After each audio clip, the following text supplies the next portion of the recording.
So in this video today, I'm going to go over the 5 red flags in buying a home in Florida. So searching for a home can be a daunting task. It can be really, really stressful.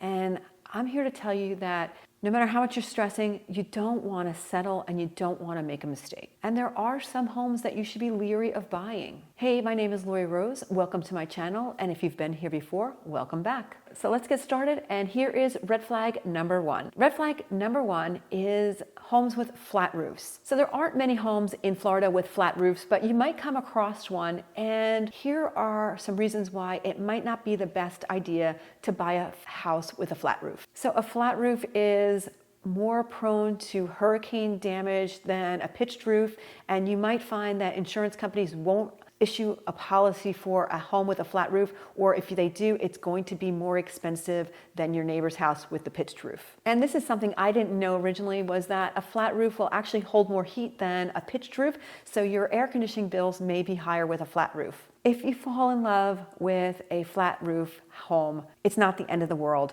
Just make sure you get a great home inspection to make sure that that roof is as watertight as possible and it's draining as well. The second red flag is homes built before 2002. So buying a home in Florida that was built before 2002 can come with challenges. So in 2002, new hurricane codes were implemented after the devastation from Hurricane Andrew in 1992. So those new codes covered impact windows, better securing of our roofs, and just more wind-resistant features in general. You might find if you're buying a home that was built before 2002 that your insurance rates are going to be higher.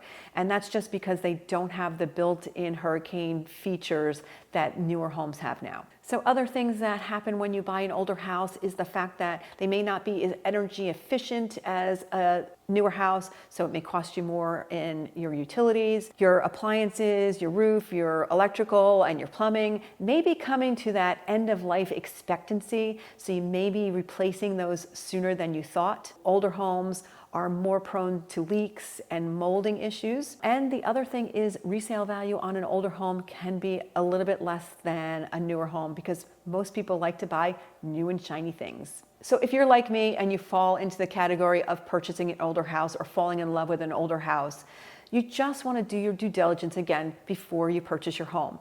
Make sure that you get a great home inspection. You don't want to be surprised to find out that after you purchase the home, a lot of things need to be upgraded.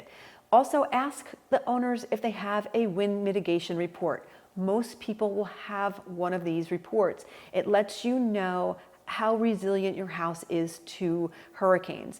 And by having these reports, you get a discount on your insurance, your hurricane insurance from most insurance companies. So it's advantageous to have one. If the homeowner doesn't have one during your inspection period, you might want to think about getting one of those as well. Here is a steadfast rule of mine.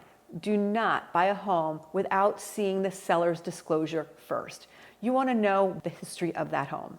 The third red flag is drainage issues or landscaping issues. Given the fact that we have a rainy season and we have hurricane season here, it is imperative to find out about flooding in the area you're looking in. You don't want to purchase a property where you see any kind of puddling around the home. Any standing water on your property is going to wreak havoc on your home. It can crack your foundation, it can lead to mold issues and moisture issues within your house, so make sure your house is sitting high and dry. Here in Florida, we also have sinkhole issues, so again, if you have water issues on your property, you may run into a sinkhole issue.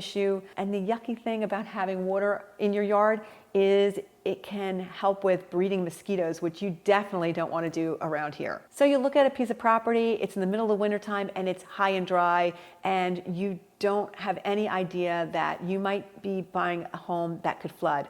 Well, one of the telltale signs that I can tell you is that if you are buying a home that's older than all the other homes around you, you may come to find out you have a flooding issue because most new homes are built up. So the developers will bring in fill and they'll fill the land and they will build higher. And what happens is all the water drains into your property. I see it all the time. If you buy a home on a piece of land that's not draining correctly and the water running towards your house, not away from your house, it's going to be super expensive to get that fixed. And I can tell you right now, one of my neighbors is going through that right now. When you get a home inspector, make sure they're looking for cracks in the foundation. That is going to be kind of a telltale sign that you might have a drainage issue on the property that you're looking at. So before I get to my last 2 red flags, leave me a comment and let me know which red flag so far has been an eye-opener for you. And the 4th red flag is a wood-framed home. So a wood-framed home is not going to stand up to a hurricane like a cement home. And for that reason, insurance companies don't want to insure them. So if you buy a wood-framed home, you might not be able to get insurance.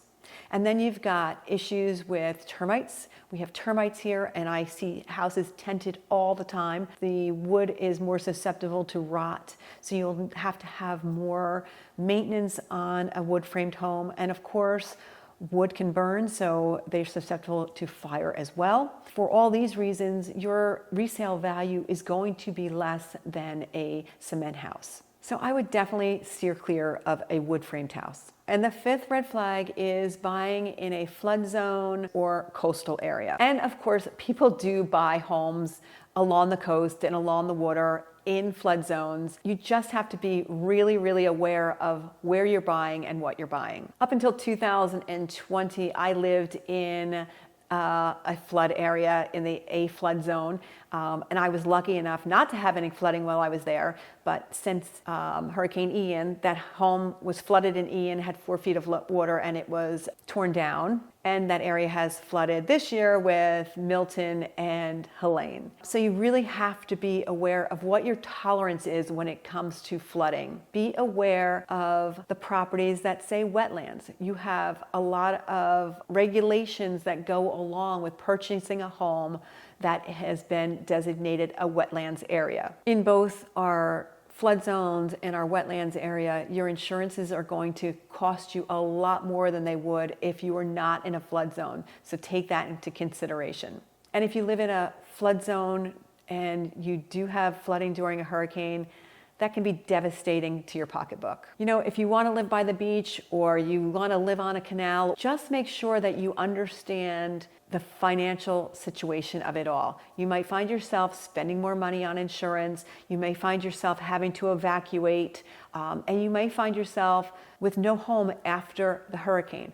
But sometimes it is worth the risk. And just because some of these houses are waving a red flag in your face, it doesn't mean that if you fall in love with it, you can't purchase it. You just need to do your due diligence. You know, you want to make sure that the pros outweigh the cons, especially when it comes to a huge financial decision like this and what it can do to your finances in the long run. So here is to your happy and successful house hunting. Until next time, my name is Laurie Rose, and I want to thank you for spending the time with me, and I hope you enjoyed my video and think about subscribing to my channel. I'll see you next time. Bye.